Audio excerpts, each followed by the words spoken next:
In this tutorial, we'll teach you how to make this effect. Please don't forget to like and subscribe. Let's make a fast MantaFlow raindrop effect. First thing you do is select the default cube, press N. Let's change the dimensions to 6. And you can set whatever dimensions you want. I've got a potato PC, and the tutorial that inspired me used the same dimensions. So I'm going to stick to that. I'm going to press tab to go into edit mode, 3 to choose face select, press I and do that, then press numpad 1 and then choose wireframe mode and then zoom in and press E to extrude, and there we go, just like that. I press tab, right click, new collection. We're going to call this the effector collection. Anything that's an effector goes in here. This cube, which we're going to rename container, is an effector. Next thing we're going to do is press Shift A, mesh. We're going to add another cube. This time we're going to set the dimensions to 6, 6, and 0.05. And with that set, we're going to select our container again, zoom in, press G, press Z to lock it to the Z axis, bring it up, G, Z, and just make sure it's not touching. That's the most important part. G, Z. I'm quite happy with that. Next thing I want to do is press S to scale, Shift Z to make sure I don't scale on the Z axis, and let's zoom in. Perfect. There we go. Now that I've got this effector, let's go to the physics properties, fluid, and let's select the effector, and that is set up perfectly. Next thing we're going to do is select this over here, click fluid, flow, and change smoke to liquid, and that's set up perfectly. But let's create a new collection for anything that might be a flow. We'll go into this collection. This cube is now a flow, and we'll rename it to liquid base, I guess. Next thing we want to do is create a new collection.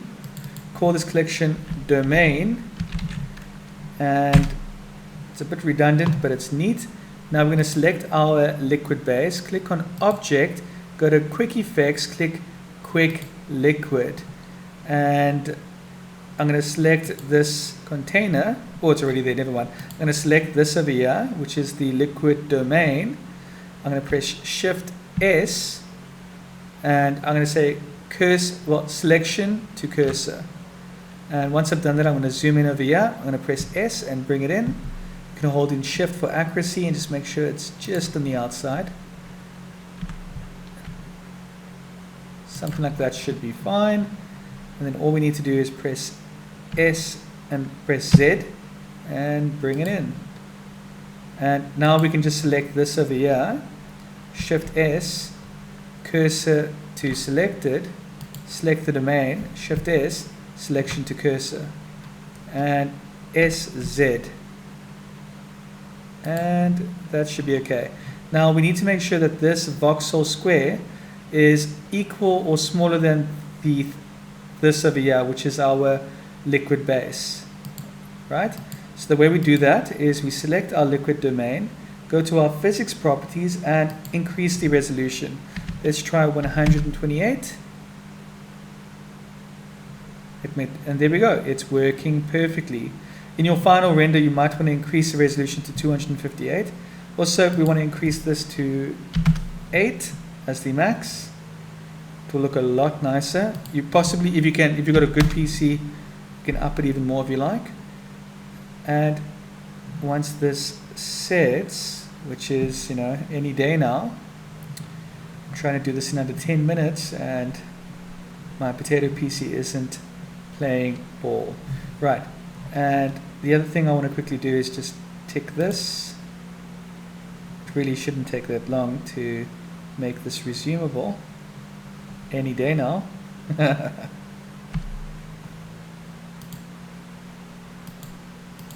And we're back. Now the next thing you want to do is you want to select your container, and you want to press Control A, scale. You want to select your liquid base, Control A, and scale. Next thing you want to do is press Shift A, mesh, and you're going to select a plane, and the plane isn't in the right spot. So what we can do is we can select this liquid base. We don't need to. We're going to bring this down. We're just going to press G to grab, Z to lock it to the Z axis, and let's just zoom in.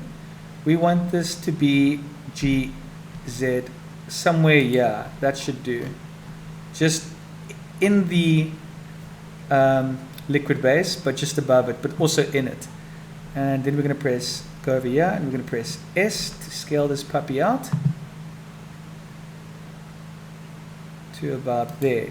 There we go. Now we're going to go to the particle settings. We're going to add a particle. We're going to set the number to 250. We're going to make it last only 3 seconds. We're going to make the time frame 100 frames. And we're going to go to velocity to make sure it doesn't bounce up. And we're going to make that 0. We're going to have to remove gravity, field weight, gravity 0.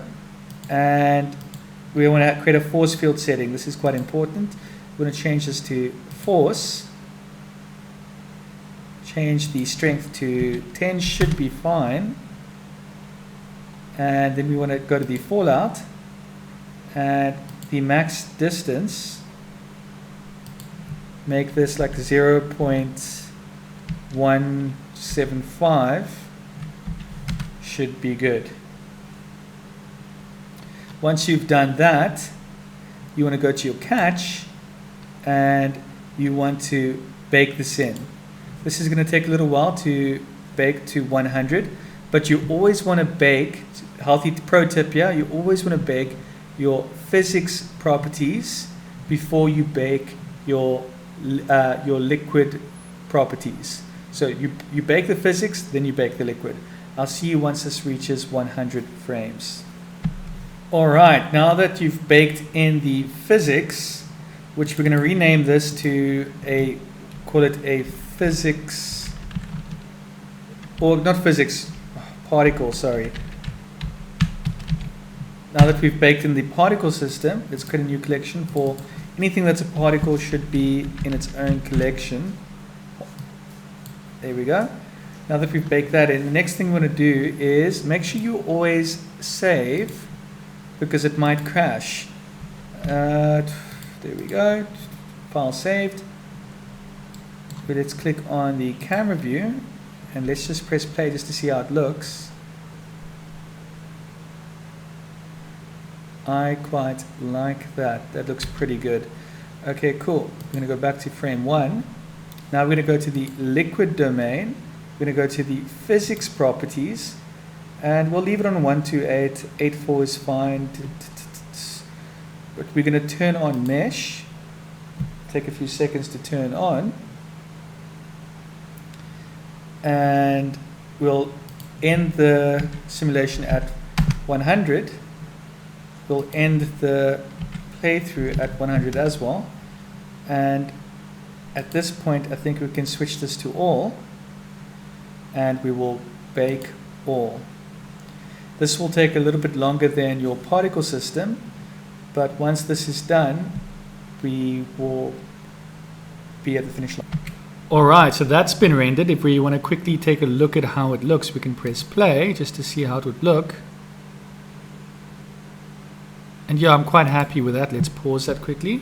Go back to frame 1. One thing you might want to do when you bake it, you might just want to up the resolution. It will make this look even better, maybe to 256, 512, depending on your graphics card. Right, the next thing I want to do is click on this icon over here, click on this render tab, and decide what I do not want to render. I don't want to render any flow. I'm going to hide that also. Also, I don't want to render any particle system. So if you make sure those two things are not rendered, you're good. Next thing you want to do is go into material viewport, and if we select this over here, we're selecting the liquid domain, click on materials. Currently we're using glass, but this is actually perfect. This will work perfectly fine. It will reflect whatever's around it. Then we can select this over here for the container, and I'm just going to make my container black. And I'm also going to make my roughness 1, but I also want to make this even blacker. There we go. I'm quite happy with that. The next thing you want to do is possibly we want to add an HDR image so we get this nice reflection, because currently when you go to render viewport we don't see any reflection. So we're going to go to material viewport for the time being. We're going to click on shading. Once we're in shading, we're going to change from object to world, and what we need to do is add environment texture. I'm going to plug that in here, and a great place to download environment textures is HDR Heaven. It's free. I've just downloaded one, and I'm just going to open it up. Downloads. Let's try and find out where that texture is. What's the name? The name of the texture? Forest. Let's type in forest, yeah.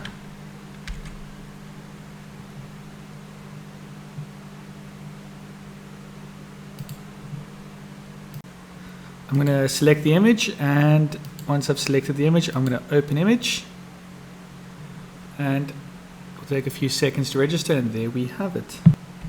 If you switch over to render view, you can now see the reflections on the water. So if we go to our camera view, maybe there's one more thing we might want to do. Let's click on our light setup, object data properties for light. We're changing this to sun, changing the strength to 25, and changing the light source just to make it like that. The next thing we probably want to do just quickly is just go to the render settings. If we're going to render an Eevee because it's quicker, let's turn on ambient occlusion, bloom, and screen, especially screen space reflections. That's quite important. And once you're done with that and you're happy with everything, you also might decide to, no, we want to leave that on. So you might leave it like that. And once you're happy with that, all you need to do is go to your render settings. You can upscale this, but I'm going to leave it on 64, and I'm going to render animation. But before I do, I'm going to go to the output settings, and it's often good to choose a file. So I'm going to just call this test.